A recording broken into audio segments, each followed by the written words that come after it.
Vierge Marie, tu es digne de toute louange.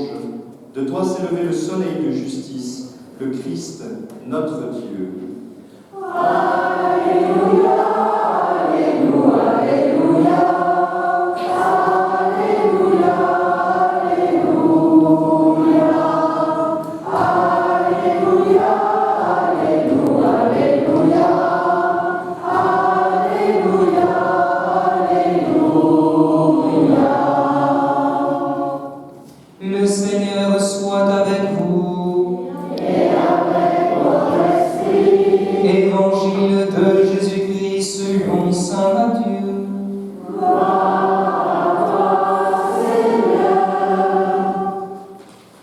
Voici comment fut engendré Jésus-Christ. Marie, sa mère, avait été accordée en mariage à Joseph. Avant qu'ils aient habité ensemble, elle fut enceinte par l'action de l'Esprit Saint. Joseph, son époux, qui était un homme juste et ne voulait pas la dénoncer publiquement, décida de la renvoyer en secret. Comme il avait formé ce projet, voici que l'ange du Seigneur lui apparut en songe et lui dit : « Joseph, fils de David, ne crains pas de prendre chez toi Marie, ton épouse, puisque l'enfant qui est engendré en elle vient de l'Esprit Saint. Elle enfantera un fils, et tu lui donneras le nom de Jésus, c'est-à-dire le Seigneur sauve, car c'est lui qui sauvera son peuple de ses péchés. » Tout cela est arrivé pour que soit accomplie la parole du Seigneur prononcée par le prophète : « Voici que la Vierge concevra, et elle enfantera un fils. On lui donnera le nom d'Emmanuel, qui se traduit Dieu avec nous. » Acclamons la parole de Dieu. Louange à toi, Seigneur Jésus. Nous nous asseoir.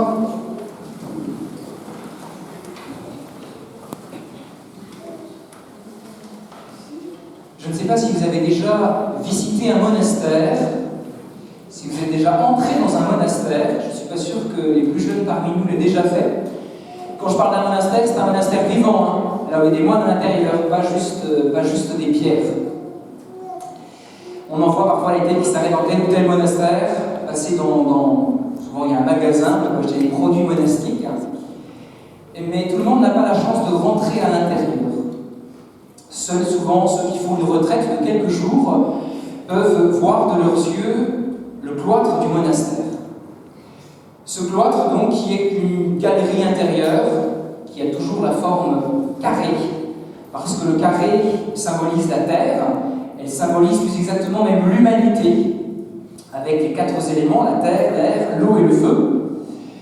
Puisqu'il y a un jardin, ce jardin c'est la terre, l'air c'est le ciel qui vient dans ce jardin, l'eau parce qu'il y a toujours une fontaine au centre du cloître, et enfin le soleil qui vient avec ses rayons illuminer ce jardin.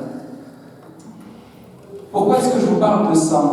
Eh bien parce que dans un cloître, la plupart du temps, il y a un cyprès.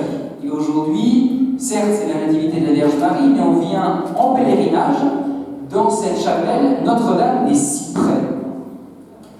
Le cyprès, il est trop souvent vu comme un symbole de mort. Il y a un proverbe qui dit « Dormir sous un cyprès, c'est être mort ». Alors qu'en réalité, c'est un peu l'inverse. Le cyprès, il est symbole d'éternité. Et c'est pour ça qu'on le met dans le cloître. Vous voyez, les moines y réfléchissent aussi sur « Qu'est-ce que l'homme ? Qu'est-ce que l'homme ?» Mais avec ce cyprès, quand ils le regardent, ils pensent à la résurrection, ils pensent à la vie éternelle. Ce cyprès qui reste toujours vert, ce cyprès avec cette odeur de santal et d'encens, arbre de la résurrection, arbre de l'immortalité. Alors, Notre-Dame des Cyprès, oui, ça prend du sens. Notre-Dame des Cyprès, si le cyprès représente la résurrection, on comprend bien que Marie, c'est comme si elle nous donnait la main et elle nous disait « Je vais te conduire à Jésus ». Je vais te conduire à Jésus parce que nous l'avons entendu dans l'Évangile. Jésus, ça veut dire quoi ? Ça veut dire le Seigneur sauve. Merci Florence. Le Seigneur sauve. On va au moins retenir ça aujourd'hui. Jésus, ça veut dire le Seigneur sauve. Marie, elle le sait très bien. Vous voyez, on nous dit qu'elle a été enceinte par l'action de l'Esprit Saint. Voilà. Donc, elle sait bien que Jésus est divin et qu'il est là pour sauver le monde. Et il va sauver ce monde par sa résurrection. S'il y a bien une femme qui peut nous aider à comprendre Jésus, à le comprendre un tout petit peu parce que ça reste un mystère, c'est la Vierge Marie, parce qu'elle a été témoin de sa naissance, forcément c'est sa mère, et puis elle est restée jusqu'à la croix. Il n'y a pas beaucoup de personnes qui ont suivi Jésus jusqu'à la croix. Pour ceux qui ont l'habitude de venir à la messe le dimanche, on entend quand même régulièrement qu'il y a toute une foule qui suit Jésus. Il est souvent suivi d'une foule.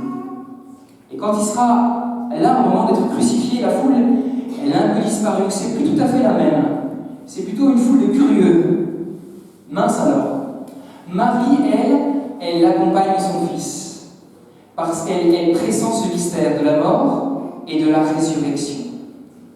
Alors nous, aujourd'hui, en faisant ce pèlerinage, moi j'ai trouvé ça très beau, hein, voilà, on descend de l'église de Fayence juste ici, avec des cantiques, avec les bravadeurs, avec les instruments de musique. Pourquoi? Pour dire, Marie, elle a une place dans notre cœur, on est capable de le montrer à tout le monde.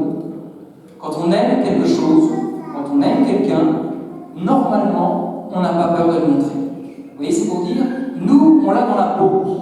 Marie, on l'aime. On l'aime pourquoi? Parce qu'on est sûr qu'elle nous amène à Jésus. Moi, j'entends souvent des gens qui me disent, mais oh, pourquoi prier la Vierge Marie? Ça complique un peu les choses, vous voyez, il vaut mieux aller directement au but. On va prier Jésus. Oui, c'est vrai, on peut prier Jésus. Mais avec Marie, on est sûr de ne pas se tromper de chemin pour aller jusqu'à Jésus. Comme je vous disais tout à l'heure, et on peut le garder, cette image dans la tête, Marie, elle nous donne la main. Et là, elle a processionné avec nous. C'est pas juste une statue, c'est une statue qui représente la présence de la Vierge Marie parmi nous. On a chanté Notre-Dame de Fayence, parce que c'est notre mère, c'est la mère de tous les hommes. Mais aujourd'hui, en venant ici à Notre-Dame des Cyprès, oui, il y a cette particularité. Marie, tu es notre mère, nous t'aimons parce que tu nous amènes à Jésus et parce que nous savons que Jésus va changer notre cœur. Et on a besoin que Jésus change notre cœur. On a tous besoin de grandir. Même les plus anciens parmi nous ont encore besoin de grandir dans l'amour du Christ. Pour le reste, peut-être pas. Mais pour l'amour du Christ, ça c'est sûr, on a tous besoin de grandir. Depuis le jour de notre naissance, pour les catholiques, depuis le jour de notre baptême, eh bien nous avançons pour grandir dans l'amour de Dieu parce qu'il n'a pas de fin. Vous voyez, tout à l'heure, je disais que le carré, c'est ce qui représente symboliquement l'humanité.